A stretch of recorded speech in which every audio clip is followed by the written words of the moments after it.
মধ্যমগ্রামে কিন্তু ভয়াবহ আগুন লেগে গেছে। Good morning.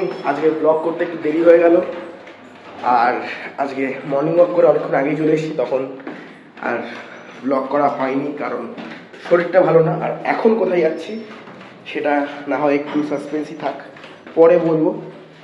চলো।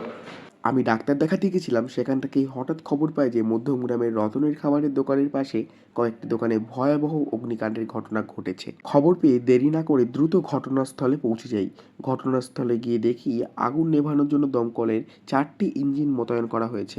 তো যেমনটা দেখতে পাচ্ছেন, মধ্যমগ্রামে কিন্তু ভয়াবহ আগুন লেগে গেছে রতনের খাবারের দোকানের পাশে। আমার পেছনে ঘটনাটা ঘটছে। এতক্ষণ কিন্তু ট্রেন দাঁড়িয়েছিল, এখন ট্রেনগুলোকে পাস করাচ্ছে আরপিএফ এসে। আগুন কিন্তু এখনো নিয়ন্ত্রণে আসেনি। আগুন অনেকটাই নিয়ন্ত্রণে আনা হয়েছে। ভেতরে সিলিন্ডার আছে, ফায়ার ব্রিগেডের লোক যাওয়ার চেষ্টা করছে আগুন লিভিয়ে। ব্রিজের ওপর থেকে আগুন নেভানোর চেষ্টা করা হচ্ছে। ব্রিজের ওপরে এখন গাড়ি উঠতে দিচ্ছে না, ওটা হচ্ছে মধ্যমগ্রাম ফ্লাইওভার, এদিকে হচ্ছে 9 নম্বর গেট, এদিক থেকে পাস করাবে গাড়িগুলো। পুলিশ এখন ব্রিজের ওপরে গাড়িগুলোকে একটা উঠতে দিচ্ছে না, সব এখান থেকে পাস করছে।